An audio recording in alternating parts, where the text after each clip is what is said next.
हाय। इस वीडियो में हम बैलेंस शीट के बारे में पढ़ेंगे कि बैलेंस शीट में कौन सी चीजें आती है या आ सकती है। मतलब हर सम में हर चीज होगी ऐसा जरूरी नहीं, लेकिन आपको पता होना चाहिए कि कौन सी चीज कहाँ पे आएगी। अब बैलेंस शीट जो है, सबसे पहले बैलेंस शीट जो है वो कोई अकाउंट नहीं है। जैसे यहाँ पे मैंने लिखा है बैलेंस शीट एज ऑन 31 मार्च 2026। तो आपका जो भी अकाउंटिंग ईयर एंडिंग होगा 2026 या 2027, जैसे कि मैंने पहले भी बोला है कि 1 अप्रैल 2025 है, तो आपका 31 मार्च 2026 ईयर एंडिंग आएगा। अगर आपका स्टार्टिंग 1 अप्रैल 2026 है तो आपका ईयर एंडिंग 31 मार्च 2027 आएगा। बिकॉज जनवरी में ईयर चेंज हो जाता है, तो जो अप्रैल का जो ईयर होगा उससे एक ईयर आगे मार्च में हम लिखेंगे। पीरियड 12 महीने का ही होता है, 1 अप्रैल टू 31 मार्च। 12 मंथ्स ही होते हैं, 365 डेज ही होते हैं अगर वो लीप ईयर नहीं है तो। अब ये कोई अकाउंट नहीं है, ये एक स्टेटमेंट है, तो यहाँ पे हम टू बाय ऐसा कुछ नहीं लिखेंगे। लेकिन अपने सहूलियत के लिए, अपने कन्वीनियंस के लिए हम ये कंसिडर करेंगे कि एसेट साइड पर जो भी चीजें आएगी वो डेबिट इफेक्ट की होती है, और उसमें से अगर कुछ माइनस होता है तो वो क्रेडिट इफेक्ट होता है। मतलब एसेट्स जो है वो डेबिट इफेक्ट कंसिडर किया जाएगा, और एसेट्स के साइड से अगर कुछ माइनस किया है तो उसका क्रेडिट इफेक्ट गिना जाएगा, और उसमें कुछ ऐड किया है तो वो डेबिट इफेक्ट गिना जाएगा। Same thing for liabilities. Liabilities को क्रेडिट इफेक्ट माना जाएगा, और लायबिलिटीज में कुछ ऐड किया है तो वो क्रेडिट माना जाएगा, और उसमें से अगर कुछ भी माइनस हुआ है तो वो डेबिट माना जाएगा। तो हम यहाँ पे एसेट्स को डेबिट कंसिडर करके चलेंगे और लायबिलिटीज को क्रेडिट कंसिडर करके चलेंगे। ठीक है, तो जैसे कि आप देख सकते हैं कि सबसे पहली चीज मैंने लिखी है गुडविल। तो जैसे पहले भी डिस्कस हुआ है कि गुडविल यानी जो फेम ऑफ बिजनेस है, मतलब किसी कोई पर्सन ने या कोई पार्टनर्स ने बहुत मेहनत करके नाम कमाया है मार्केट में, वो फेमस हुआ है, मतलब उसके नाम से ही लोग बिजनेस कर लेते हैं। मतलब कि भाई हाँ मैं यहाँ से आया हूँ, अरे हाँ भाई चल तेरा कितना पेमेंट है लेके जा। मतलब नाम से ही धंधा चलता है, पैसे भी नहीं कोई पूछता, रेट भी नहीं पूछता। तो वो बहुत सालों की मेहनत के बाद में ये सब चीजें होती है, तो उसको हम गुडविल कहते हैं। देन कम्स, और गुडविल जो है वो इनटेंजिबल एसेट है। इनटेंजिबल मतलब जो दिखता नहीं है और जो हम टच नहीं कर सकते, लेकिन वो बिजनेस का रेप्यूटेशन है। ठीक है, तो उसको हम एसेट की तरह से ट्रीट करते हैं, और हर साल थोड़ा थोड़ा करके, जैसे एसेट्स में से हम डेप्रिसिएशन माइनस करते, एक टोटल वैल्यू होता है उसमें से हम थोड़ा थोड़ा करके हर साल माइनस करते, वैसे गुडविल गुडविल का भी वैल्यूएशन होता है। तो थोड़ा थोड़ा माइनस करते जाते हैं हर साल। तो वो जो माइनस करके जो अमाउंट है वो प्रॉफिट एंड लॉस के डेबिट में लिखेंगे, और वो अमाउंट गुडविल में से माइनस होगा। वो एडजस्टमेंट में जब आएगा तब हम करेंगे। Then comes land and building. तो लैंड एंड बिल्डिंग जो है वो बिजनेस का एसेट है, बिजनेस की प्रॉपर्टी में है अगर लैंड और बिल्डिंग दोनों ही। तो उसके ऊपर अगर लैंड है तो एप्रिसिएशन भी आ सकता है कभी कभी, लेकिन अगर बिल्डिंग है तो डेप्रिसिएशन होगा, मतलब उसकी वैल्यू डाउन होगी समटाइम्स। तो उसके लिए हम उसको माइनस करेंगे डेप्रिसिएशन को, और जैसे उसका वैल्यूएशन है, समझो 50,000 दिया है ट्रायल बैलेंस में, और हमने 5,000 माइनस किया, तो आउटर कॉलम में जो मैंने दो क्रॉसेस किए वहां पे 45,000 आएगा। बराबर। जो फर्स्ट कॉलम है, जो बिल्कुल लैंड एंड बिल्डिंग के बाजू में जो कॉलम है उसको इनर कॉलम कहेंगे, और जो एकदम एक्सट्रीम राइट पे है उसको आउटर कॉलम कहेंगे। वैसे ही मैंने लायबिलिटी साइड पे भी दो कॉलम बनाए हैं, और profit and loss trading account सब में दो दो कॉलम्स बनाते हैं। जिसमें अंदर वाला फर्स्ट कॉलम है वो इनर कॉलम कहलाता है, बाहर वाला आउटर कॉलम कहलाता है। Same thing for plant and machinery, मतलब जो बिजनेस के लिए हमने मशीन खरीदा है तो उसके ऊपर भी डेप्रिसिएशन लगता है, तो वो भी हम डिडक्ट करेंगे हर साल थोड़ा थोड़ा। देन ऑफिस फर्नीचर है या फैक्ट्री में फर्नीचर है, फिक्स कोई फिक्सचर, मतलब जो फिक्स करके रखा है वार्डरोब एंड ऑल, तो उसके ऊपर भी डेप्रिसिएशन लगता है, तो वो भी हम माइनस करेंगे। फिर कोई ऑफिस इक्विपमेंट होता है, कोई पर्टिकुलर मशीन होता है, टाइपराइटर है, कंप्यूटर है, कुछ भी, तो उसको भी हम माइनस करेंगे। Then comes leasehold premises, freehold premises. Premises मतलब बिल्डिंग होता है, तो लीज होल्ड प्रेमाइसिस मतलब क्या कि जिसके ऊपर लोन चल रहा है, मतलब जिसके ऊपर इंस्टॉलमेंट्स भर रहे हैं हम, खरीदा हुआ है लेकिन इंस्टॉलमेंट पे खरीदा है, तो वो लीज लीज पे है। और फ्री होल्ड मतलब जिसका लोन भर चुका है, पहले था शायद, और अब वो पूरी तरह से लोन भर चुका है, तो वो फ्री होल्ड प्रीमाइसेस होता है। प्रीमाइसेस मतलब बिल्डिंग होता है एक तरह का, और उसमें भी डेप्रिसिएशन लगता है। तो डेप्रिसिएशन तो लॉस ही है, तो वो हर टाइम कोई भी एसेट का डेप्रिसिएशन होगा वो माइनस ही होगा। ओके, और बाकी का मैं अभी कंटिन्यू करती हूँ। Next is patents. पेटेंट्स मतलब जैसे हम किसी चीज का डिजाइन वगैरह बनाते हैं तो उसका हमें परमिशन लेना पड़ता है, जैसे कॉपीराइट्स वगैरह होता है। तो उसका भी मतलब एक साथ कॉन्ट्रैक्ट बेस पे हमने पैसे दे दिए होते, 4-5 साल के, 10 साल के, और फिर हर साल थोड़ा थोड़ा करके उसको भी हम माइनस करते जाते हैं। Then comes loose tools. तो लूज टूल्स में जो डिफरेंट डिफरेंट पार्ट्स होते हैं किसी चीज के, तो उसका भी डेप्रिसिएशन लगता है। मतलब ये सारे एसेट्स है, आपको समझ में आए ना आए, ये सारे एसेट्स है, तो आपको एक एसेट की तरह याद रखना है। फिर इन्वेस्टमेंट मतलब कंपनी ने कोई जगह पे शेयर्स में इन्वेस्ट किया है, फिक्स डिपॉजिट रखी है, तो वो कंपनी का फर्म का इन्वेस्टमेंट होता है, पार्टनरशिप फर्म का। Then come stores and spare parts, तो वो भी एक तरह का एसेट्स है। मतलब आपके पास जैसे हैमर होता है, टोंग्स होता है, मतलब कभी कभी कोई रिपेयरिंग खुद करना पड़ता है, ड्रिल मशीन होता है, तो जो छोटी छोटी चीजें हैं उसके ऊपर भी डेप्रिसिएशन लगता है over the year. Then comes prepaid expenses. अब आप बोलोगे कि एक्सपेंसेस तो नॉमिनल अकाउंट में है, तो एसेट्स में कैसे आया? तो जब तक वो ड्यू नहीं होता है तब तक वो जैसे मैंने बोला था रिप्रेजेंटेटिव पर्सनल अकाउंट, मतलब टेम्पररी पर्सनल अकाउंट कंसिडर होता है, कि मतलब हमने एडवांस में भर दिया है, वो ड्यू नहीं हुआ है। मतलब जैसे मार्च में ईयर खत्म हो जाता है, 2026, 31 मार्च 2026 को ईयर खत्म हो गया। अभी हमने समझो इंश्योरेंस है या मोबाइल का प्रीपेड चार्ज रिचार्ज होता है, वो समझो हमने जून तक का करवा दिया है या मई तक का, या मतलब जो नेक्स्ट ईयर है 1 अप्रैल 2026 से नेक्स्ट फाइनेंशियल ईयर स्टार्ट हो जाता है, तो उसका हमने कोई भी एक्सपेंसेस फरवरी में या मार्च में पे किया हुआ है, तो वो प्रीपेड एक्सपेंसेस होता है। ठीक है। देन कम्स आउटस्टैंडिंग इनकम, मतलब हमने किसी का कोई काम किया था जो 1 अप्रैल 2025 से मार्च 2026 के बीच में था, लेकिन वो पैसे अब तक हमको मिले नहीं है, तो वो आउटस्टैंडिंग इनकम है, मतलब बाकी है। हमने कुछ काम किया है जिसके पैसे मिलने थे, चाहे वो कमीशन हो या रेंट हो। हमने जैसे मैंने बोला था पहले वाले वीडियो में कि हमने आगे का, हमारे शॉप के आगे का जो पर्टिकुलर एरिया है वो किसी को रेंट पे दिया हुआ है, तो उसका रेंट आना बाकी है, मतलब मार्च का रेंट बाकी है या फरवरी का बाकी है, तो वो सारा कुछ जो है वो आउटस्टैंडिंग इनकम में जाएगा। ठीक है।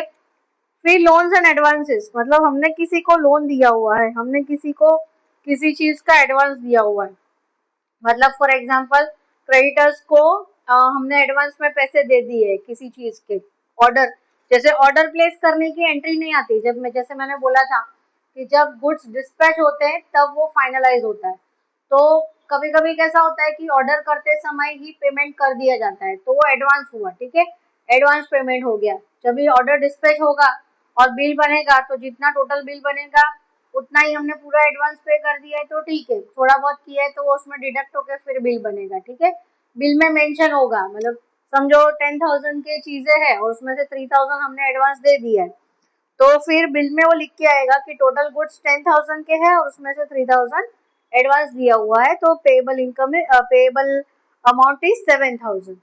तो ये इस तरह से लोन्स और एडवांसेस होते हैं। मतलब हमने किसी को लोन भी अगर दिया है तो वो भी हमारा एसेट हुआ, क्योंकि हमने दिया है। जैसे हम लेते हैं लोन वैसे हम देते भी हैं, राइट। फिर आता है क्लोजिंग स्टॉक, तो वो ये एडजस्टमेंट में भी हो सकता है, ट्रायल बैलेंस में भी हो सकता है। तो एडजस्टमेंट में अगर है तो इसकी दो इफेक्ट आएगी। तो जैसे मैंने ट्रेडिंग अकाउंट के क्रेडिट साइड पे बताया था कि ट्रेडिंग क्रेडिट, और second effect closing stock as balance sheet asset side closing stock. Okay, stay tune. मैं दूसरी चीजें अभी इसके बाद वाले सेक्शन में मैं डेटास का पूरा बताऊंगी, आरडीडी वगैरह, तो प्लीज आप वीडियो स्किप मत करना। देखिए ये बैलेंस शीट का एसेट साइड का लास्ट सेगमेंट है। अब यहाँ पे मैंने लिखा है सन्ड्री डेटर्स। आपको एक बात एकदम अच्छी तरह से समझनी होगी कि फाइनल अकाउंट्स में डेटर्स का, बेड डेट्स का जो चीज है, मतलब RDD, further bad debts, old RDD, दूसरा जो मतलब ट्रायल बैलेंस का जो बेड डेट्स है, उसका आपको बिल्कुल एकदम अच्छी तरह से समझना पड़ेगा। वो जब हम सम करेंगे तब मैं आपको अच्छी तरह से समझाऊंगी, लेकिन अभी भी मैं समझाने की कोशिश कर रही हूँ। देखिए, आपके पास ट्रायल बैलेंस होगा क्वेश्चन के लिए, ठीक है। अब ट्रायल बैलेंस में डेबिट साइड पे बेड डेट्स होगा और क्रेडिट साइड पे आरडीडी लिखा होगा। अगर होगा तो जरूरी नहीं है कि होगा ही हर सम में, लेकिन अगर आपके पास डेबिट में बेड डेट्स है और क्रेडिट में आरडीडी लिखा हुआ है, वो ट्रायल बैलेंस में, इसका मतलब आपको ये समझना है कि आपको उन दोनों चीजों का, मतलब डेबिट का बेड डेट्स जो है और क्रेडिट का आरडीडी जो है, उसका सिर्फ और सिर्फ एक ही इफेक्ट देना है। मतलब वो ट्रायल बैलेंस में आ चुका है, मतलब उसका एक इफेक्ट हो गया है, क्लोजिंग इफेक्ट हो गया है, और अभी उसका ट्रांसफरिंग इफेक्ट बाकी है, खाली फाइनल स्टेटमेंट्स में ट्रांसफरिंग इफेक्ट बाकी है। तो उसका सिर्फ और सिर्फ एक ही इफेक्ट आएगा। तो वो कहाँ पे आएगा? तो जो ट्रायल बैलेंस में डेबिट साइड में जो बेड डेट्स है, वो प्रॉफिट एंड लॉस के डेबिट साइड में आएगा, क्योंकि वो नॉमिनल अकाउंट है, ठीक है। और जो आरडीडी है, मतलब आरडीडी क्या होता है कि रिजर्व फॉर डाउटफुल डेट्स। मतलब कभी कभी क्या होता है, जनरली कोई, अब हम जब कब कोई बिजनेस करते हैं तो उसमें जनरल जो लॉस होता है ना, वो रिजर्व होता है, मतलब पता होता है बिजनेस पर्सन को कि इतना तो मतलब आएगा ही नहीं, रिजर्व होता है। तो उसने ऑलरेडी रिजर्व करके रखा रहता है, लेकिन वो क्रेडिट में रखा रहता है कि अगर डेबिट में जितना है उतना उतना एक्चुअल बेड डेट्स है, तो उसमें से उसने क्रेडिट क्रेडिट वाला वो निकाल देता है, क्योंकि वो रिजर्वेशन है, तो वो निकाल देता है, और जो एक्चुअल बेड डेट्स होता है वो एक्चुअल लॉस होता है, ठीक है। अब एडजस्टमेंट में आपको जो आएगा वो बताती हूँ। मतलब ये ट्रायल बैलेंस का एक एक इफेक्ट होगा क्या, तो डेबिट, प्रॉफिट एंड लॉस के डेबिट में बेड डेट्स लिखना है, और जो ओल्ड आरडीडी जो क्रेडिट साइड पे है वो बेड डेट्स में से माइनस करना है, ठीक है। ये एक हो गया। अब जो एडजस्टमेंट में बेड डेट्स होगा उसमें लिखा होगा फर्दर बेड डेट्स, या तो न्यू बेड डेट्स, मतलब वो अमाउंट होगा, ठीक है। तो वो फर्दर बेड डेट्स मतलब ये नए पैसे जो हमें पता चले कि वो भी नहीं आने वाले, मतलब वो नया लॉस हुआ जो हमने रिकॉर्ड नहीं किया था, ठीक है। तो उसको प्रॉफिट एंड लॉस में जो बेड डेट्स हमने लिखा है उसमें ऐड कर दो, कि क्योंकि लॉस बढ़ गया। अब जबकि एडजस्टमेंट की चीज है तो उसकी दोनों इफेक्ट बाकी है। तो एक इफेक्ट हमने की प्रॉफिट एंड लॉस के डेबिट में, मतलब वो डेबिट इफेक्ट हुई। अब दूसरी इफेक्ट हम कहाँ करेंगे, तो ये जो सन्ड्री डेटर्स है उसमें से हम माइनस करेंगे। क्यों? क्योंकि वो पैसे नहीं आने वाले, तो उतने डेटर्स हम माइनस कर देंगे, क्योंकि वो आने वाले ही नहीं है, तो बुक में से हम राइट ऑफ कर देंगे, ठीक है। अब उसमें भी हम प्रोविजन डालते कि अभी इतने तो नहीं आने वाले, लेकिन शायद, और प्रोविजन जो है वो मोस्टली परसेंटेज में होता है, अमाउंट में भी हो सकता है। देखिए, मैं आपको कुछ भी बोलती हूँ ना कि ये परसेंटेज में होगा या ये अमाउंट में होगा, तो आपको ये ऐसा ठान नहीं लेना है कि हाँ ये परसेंटेज में नहीं है तो इसका एंट्री नहीं आएगा, या ऐसा वैसा कुछ भी ऐसा नहीं होता। मतलब कभी भी कुछ भी हम 100% श्योर नहीं बोल सकते। एंट्री के बारे में मैं बोल सकती हूँ कि ये एंट्री इधर ही आएगी, लेकिन अमाउंट जो है वो परसेंटेज में आएगा कि एक्चुअल अमाउंट आएगा, वो डिपेंड करता है। मतलब आपको ट्रैप में लेने के लिए, आपको फंसाने के लिए कुछ भी दिया जा सकता है, ठीक है। तो वो प्रोविजन जो है वो भी माइनस होगा, क्योंकि वो पार्टनर को डाउट है कि ये भी शायद नहीं आएगा, ठीक है, तो उसने पहले से ही प्रोविजन करके रखा है। तो वो प्रोविजन जो है वो भी, वो इसका भी दूसरा इफेक्ट कहाँ आएगा? अभी देखिए, इसमें से माइनस किया है, मतलब क्रेडिट इफेक्ट दिया है, ठीक है। मैंने क्या बोला कि एसेट्स को हम डेबिट इफेक्ट कंसिडर करते हैं, तो एसेट में से अगर कोई चीज माइनस होती है मतलब वो क्रेडिट इफेक्ट दिया जा रहा है। तो अभी डेबिट इफेक्ट देना बाकी है, तो डेबिट इफेक्ट क्या होगा, तो प्रॉफिट एंड लॉस में हमने जो बेड डेट्स लिखा है उसमें ये ऐड होगा, provision for bad and doubtful debts, RDD, new RDD, जिसको हम न्यू आरडीडी कहेंगे, ठीक है। यहाँ पे जो मैंने प्रोविजन फॉर डेटर्स लिखा है वो आरडीडी है, न्यू आरडीडी। तो बैलेंस शीट में क्या आएगा, तो जो एडजस्टमेंट है वही एडजस्टमेंट का फर्दर बेड डेट्स और न्यू आरडीडी, ठीक है। और प्रॉफिट एंड लॉस में अगर ट्रायल बैलेंस में ओल्ड बेड डेट्स और ओल्ड आरडीडी है तो वो सिर्फ और सिर्फ प्रॉफिट एंड लॉस में आएगा, वो बैलेंस शीट में नहीं आएगा। अब देखिए, मैंने आपको बेड डेट्स और आरडीडी के बारे में बताया। अब सन्ड्री डेटर्स के नीचे एनी एडजस्टमेंट्स करके लिखा है। तो वो एनी एडजस्टमेंट्स क्या हो सकता है? सपोज कभी कभी ईयर खत्म हो जाने के बाद में हमें पता चलता है कि 31 मार्च को रात को 11 बजे कोई तो सेल हुआ था, मतलब कुछ तो बेचा था हमने, मतलब वो घर पे आके लेके गया या एकदम शॉप बंद करने के टाइम पे कुछ बिका जो ध्यान में से रह गया, मतलब बिल बनाना बाकी है या XYZ, तो वो अनरिकॉर्डेड सेल्स कंसिडर होता है। क्या होता है? अनरिकॉर्डेड सेल्स, जो कि एडजस्टमेंट्स में आएगा। तो वो अनरिकॉर्डेड सेल्स का दो इफेक्ट क्या होगा, तो एक तो ट्रेडिंग क्रेडिट में जो सेल्स लिखा है बाय सेल्स उसमें ऐड होगा, और दूसरा इफेक्ट, अभी क्रेडिट सेल हुआ है तो ऑब्वियसली डेटर्स भी बढ़ेंगे, तो इसलिए हम ये सन्ड्री डेटर्स में उसको ऐड करेंगे। ओके, फिर दूसरा एडजस्टमेंट क्या होगा, एनी एडजस्टमेंट लिखा है मतलब डेटा से रिलेटेड कोई भी एडजस्टमेंट। सपोज आपको नीचे बिल्स रिसीवेबल दिख रहा होगा इंश्योरेंस क्लेम के नीचे, तो बिल्स रिसीवेबल क्या है, ये बिल्स ऑफ एक्सचेंज के चैप्टर में आएगा, तभी हम थोड़ा डिटेल में सीखेंगे, लेकिन अभी फिलहाल के लिए आपको बता देती हूँ कि बिल्स रिसीवेबल क्या होता है। मैंने शायद आपको पहले भी बताया था क्रेडिट सेल्स के टाइम पे कि डेटर्स जो है वो एक रिटर्न डॉक्यूमेंट देते हैं, प्रॉमिसरी नोट जैसा होता है, एग्जैक्ट प्रॉमिसरी नोट नहीं होता, ये लीगल एग्रीमेंट होता है जिसमें वो हमें ऐसा बताता है, एक डील करता है हमारे साथ कि मैं जो भी मेरा अमाउंट है वो 2 महीने बाद भरने के लिए बाधित हूँ, मतलब मुझे भरना पड़ेगा। तो उसको हम मतलब हम ये डॉक्यूमेंट बनाते हैं कि भाई 2 महीने बाद तू मुझे ये पैसे भरेगा, और वो साइन करके अगर हमें रिटर्न करता है तो वो हमारे लिए रिसीवेबल हो जाता है, मतलब उतने पैसे हमें 2 महीने बाद मिलने वाले हैं। अब कभी कभी क्या होता है कि 2 महीने बाद जब हम उसको रिमाइंडर भेजते हैं कि भाई 2 महीने हो गए तो पैसे भरने वाला था, उसका क्या हुआ, तो बोलेगा कि भाई मेरे पास तो है नहीं पैसे फिलहाल, मैं अभी नहीं दे सकता। यानी उसको बोलते हैं बिल्स रिसीवेबल डिसऑनर होना, मतलब उसने पैसे देने से मना कर दिया, उसने बोला कि मैं और 2 महीने बाद दूंगा।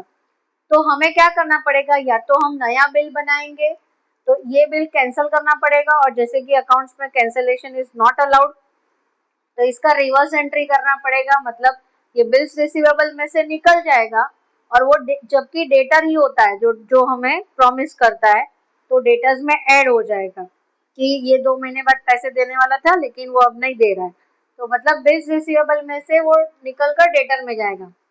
देखिए प्रैक्टिकली ना क्या है पता है, बिल्स रिसीवेबल भी एक तरह का डेटर ही है, लेकिन उसने रिटर्न में हमें प्रॉमिस किया हुआ है कि वो पैसे देगा, इसलिए उसको हम बिल्स रिसीवेबल कहते हैं। बाकी जो डेटर होता है, जो हमें पैसे देने वाला होता है, जिससे हमें पैसे लेने होते हैं, वो डेटर ही होता है, और वो रिटर्न में अगर हमें प्रॉमिस करके देता है लीगल डॉक्यूमेंट में, तो उसको हम बिल्स रिसीवेबल कहते हैं, बाकी है वो डेटर ही।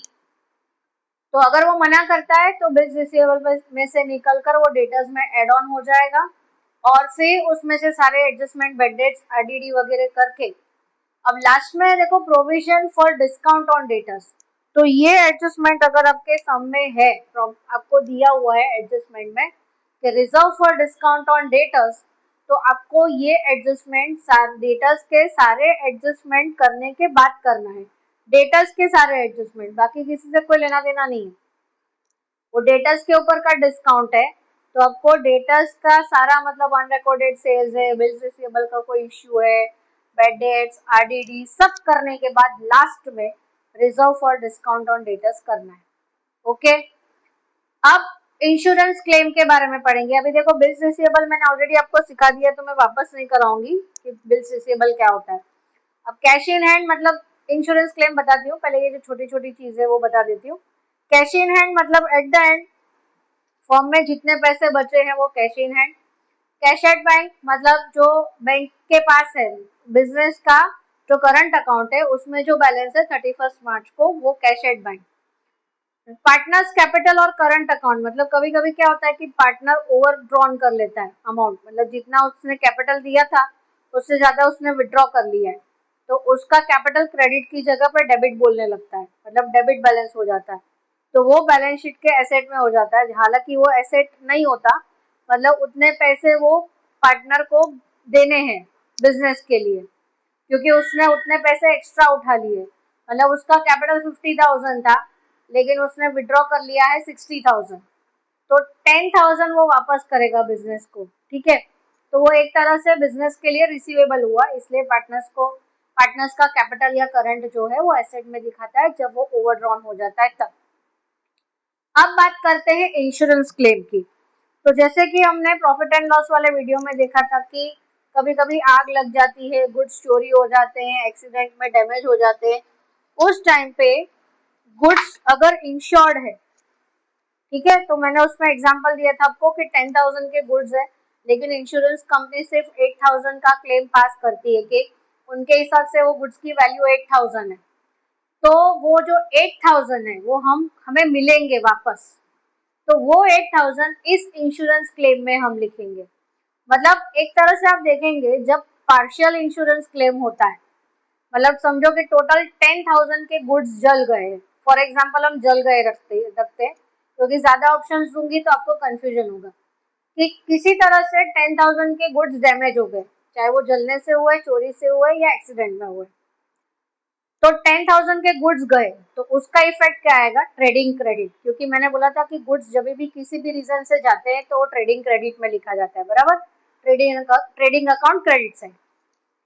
अब ये हो गया पूरा क्रेडिट इफेक्ट। अब 10,000 का हम डेबिट इफेक्ट करेंगे, ठीक है, तो 10,000 का डेबिट इफेक्ट क्या आएगा, तो समझो फुल्ली कवर्ड इंश्योरेंस है, मतलब पूरा 10,000 मिलने वाला है, तो पूरा का पूरा 10,000 इंश्योरेंस क्लेम लिख देंगे 10,000।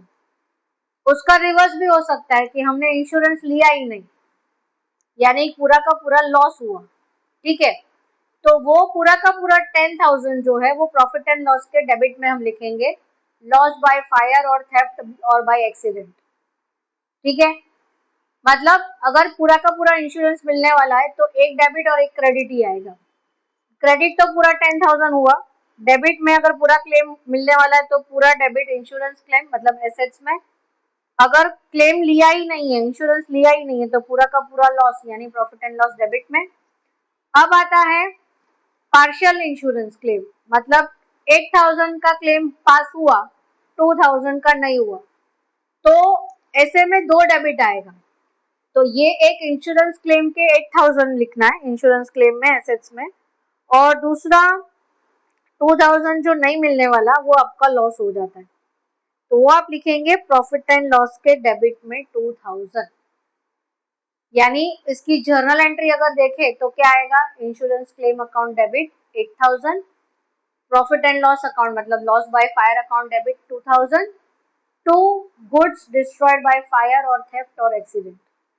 और फाइनेंशियल स्टेटमेंट्स में इसकी एंट्री क्या आएगी, तो ट्रेडिंग क्रेडिट में पूरे के पूरे 10,000 for whichever reason the goods has gone out, profit and loss में जितना भी लॉस हुआ उतना, और एसेट्स में इंश्योरेंस क्लेम में जितना भी क्लेम मिलने वाला है उतना। ओके, तो ये बैलेंस शीट का एसेट साइड पूरा हमने डिस्कस कर लिया। अब हम लायबिलिटी साइड करेंगे, उसमें इतनी ज्यादा चीजें नहीं आएगी, तो मैं अभी लिख के आपको रिज्यूम करती हूँ। देखिए अब लायबिलिटी साइड पे आप नजर करेंगे तो लायबिलिटीज में सबसे ऊपर आएगा कैपिटल अकाउंट। अगर वो फ्लक्चुएटिंग कैपिटल है तो सारा कुछ एडजस्टमेंट उसमें होगा, और इनर कॉलम में सारा एडजस्टमेंट करके आउटर कॉलम में फाइनल अकाउंट लिखा जाएगा, दोनों का कंबाइन, मतलब दो पार्टनर है, तीन पार्टनर है, जो भी है। फिर अगर फिक्स कैपिटल अकाउंट फॉलो कर रहे हैं तो कैपिटल अकाउंट का फिक्स अमाउंट लिखा जाएगा, और नीचे जो करंट अकाउंट है उसमें सारा कुछ एडजस्टमेंट करने के बाद में उसका अमाउंट लिखा जाएगा। जनरल रिजर्व और प्रॉफिट एंड लॉस जो चीज है, अगर हम डायरेक्ट बैलेंस शीट में लिख रहे हैं तो वो अलग से लिखेंगे, अदरवाइज वो पार्टनर्स के होते हैं तो पार्टनर्स के बीच में डिस्ट्रीब्यूट होते हैं जनरली। लोन ऑन मॉर्गेज मतलब हमने कोई भी प्रॉपर्टी मॉर्गेज करके, जिसको हम सीरियल में मूवीज में देखा होगा कि घर गिरवी रखा है या दुकान गिरवी रखी है, फैक्ट्री गिरवी रखी है, तो वो गिरवी का मतलब होता है मॉर्गेज। तो किसी भी चीज के सामने हमने लोन उठाया है। फिर बैंक लोन होता है, मतलब बैंक से हमने पर्सनल लोन उठाया है या कोई भी बिजनेस के लिए कोई भी लोन उठाया है। फिर लोन फ्रॉम पार्टनर्स, मतलब किसी पार्टनर के पास ज्यादा पैसे है लेकिन वो कैपिटल के बदले लोन की तरह ट्रीट करना चाहेगा अपना अमाउंट, ताकि वो इंटरेस्ट चार्ज कर सके, ताकि वो लोन फटाफट रीपे हो जाए। फिर जैसे बिल्स रिसीवेबल होता है वैसे बिल्स पेएबल होता है, जैसे बिल्स रिसीवेबल हम डेटर्स के ऊपर ड्रॉ करते हैं और वो साइन करके देता है, एक्सेप्ट करता है, वैसे बिल्स पेबल हमारा जो क्रेडिटर है वो हम पर ड्रॉ करता है और हम उसको एक्सेप्ट करके देते हैं, तो वो हमारे लिए बिल्स पेएबल हो जाता है और वही सेम चीज उसके लिए बिल्स रिसीवेबल हो जाता है, क्योंकि हम उसके लिए डेटर्स है लेकिन वो हमारे लिए क्रेडिटर है। और अकाउंट्स के लिए जैसे मैंने बोला कि वो हमें क्या ट्रीट कर रहे हैं वो हमें नहीं देखना, हमारे लिए वो क्या है वो हमें लिखना है अपने बुक में। तो bills payable is as good as creditors, ठीक है। फिर बैंक ओवरड्राफ्ट, मतलब जितना करंट अकाउंट में हमारे पास बैलेंस था उससे ज्यादा हमने अमाउंट विड्रॉ कर लिया है, तो उसके ऊपर मतलब एक पर्टिकुलर पीरियड तक इंटरेस्ट नहीं होता, लेकिन एक लेवल के बाद में हमें इंटरेस्ट पे करना पड़ता है। फिर आता है सन्ड्री क्रेडिटर्स, तो जैसे सन्ड्री क्रेडिटर्स में भी अनरिकॉर्डेड परचेज वगैरह का एडजस्टमेंट है, तो वो आता है कि मतलब बाद में हमने परचेज किया या डिस्पैच हुआ या डिलीवर हो गया और हमने एंट्री करना भूल गए, स्किप हो गया, तो वो अनरिकॉर्डेड परचेज हुआ, तो जो ट्रेडिंग अकाउंट के डेबिट में परचेजेस में ऐड होगा और बैलेंस शीट में लायबिलिटी साइड पे सन्ड्री क्रेडिटर्स में ऐड होगा। और उसमें भी सेम प्रोविजन फॉर डिस्काउंट, मतलब सब एडजस्टमेंट करने के बाद हम डिस्काउंट अगर कोई एक्सपेक्ट करते हैं तो वो प्रोविजन फॉर डिस्काउंट उसमें से हम माइनस करेंगे। अब दो तीन चीजें बची है वो लिख के आपको रिज्यूम करती हूँ। ये लास्ट सेगमेंट है लायबिलिटीज का, जिसमें आउटस्टैंडिंग लायबिलिटीज, जैसे कि मैंने पहले भी आपको बताया था कि रेंट है, सैलरी है, 31 मार्च होने के बाद में हम पे करते, तो 31 मार्च के टाइम पे वो ड्यू हो गया है। और जैसे कि मैंने बोला कि प्रॉफिट एंड लॉस अकाउंट के अंदर हमें पूरा का पूरा 12 महीने के सारे एक्सपेंसेस रिकॉर्ड करने होते, तो अगर हम सैलरी लिख रहे हैं मार्च का या रेंट लिख रहे हैं मार्च का, तो हमने पे तो किया नहीं है, तो हम क्या लिखेंगे, तो अगर पेमेंट कर दिया है तो कैश में से निकल गया है तो वो इसमें लायबिलिटीज में नहीं आएगा, लेकिन पे करना बाकी है और रिकॉर्ड करना भी जरूरी है। तो ऐसे केस में हम क्या करते हैं, जैसे कि रेंट हुआ मार्च का, तो rent account debit to outstanding rent ऐसा लिखते हैं, क्योंकि कैश तो हमने दिया नहीं है, ठीक है। तो rent account debit to outstanding rent, salary account debit to outstanding salary account. और जैसे प्रीपेड एक्सपेंसेस था और आउटस्टैंडिंग इनकम था, जैसे मैंने बोला कि वो रिप्रेजेंटेटिव पर्सनल अकाउंट कंसिडर होता है, वैसे ही आउटस्टैंडिंग लायबिलिटीज और इनकम रिसीव्ड इन एडवांस भी रिप्रेजेंटेटिव पर्सनल अकाउंट कंसिडर होता है, तो वो इसीलिए लायबिलिटीज में आता है कि वो एक तरह का लायबिलिटी है, मतलब क्रेडिटर है। जब तक हम उसको पे नहीं करेंगे तब तक वो हमारी बुक में शो करेगा। जैसे ही हमने पेमेंट कर दिया, तो जब हम सपोज कि देखिए 1 अप्रैल 2025 से 31 मार्च 2026 तक के 12 महीने के रेंट हमें लिखने हैं, ठीक है। लेकिन 12th मंथ का रेंट हमने पे नहीं किया, तो वो रेंट हम पे करेंगे 1 अप्रैल 2026 के बाद कभी भी। तो तब हम क्या एंट्री करेंगे, तब हम रेंट नहीं लिखेंगे, तब हम ये आउटस्टैंडिंग रेंट जो लायबिलिटीज में शो कर रहा है वो लिखेंगे आउटस्टैंडिंग रेंट टू कैश, क्योंकि रेंट जो था वो तो पिछले साल का था, तो वो इस साल हम नहीं लिख सकते। आप समझ रहे हैं मेरी बात, कि ये जो आउटस्टैंडिंग लायबिलिटीज में रेंट, सैलरी, जो भी अमाउंट पे करना बाकी है वो चीजें हमने लिखी हुई है, ठीक है। लेकिन वो सारे के सारे एक्सपेंसेस जो है वो पिछले साल के, ठीक है, तो वो उसको हम प्रॉफिट एंड लॉस में नहीं लिख सकते। प्रॉफिट एंड लॉस में 1 अप्रैल 2026 से 31 मार्च 2027 के जो भी एक्सपेंसेस है वो लिखेंगे।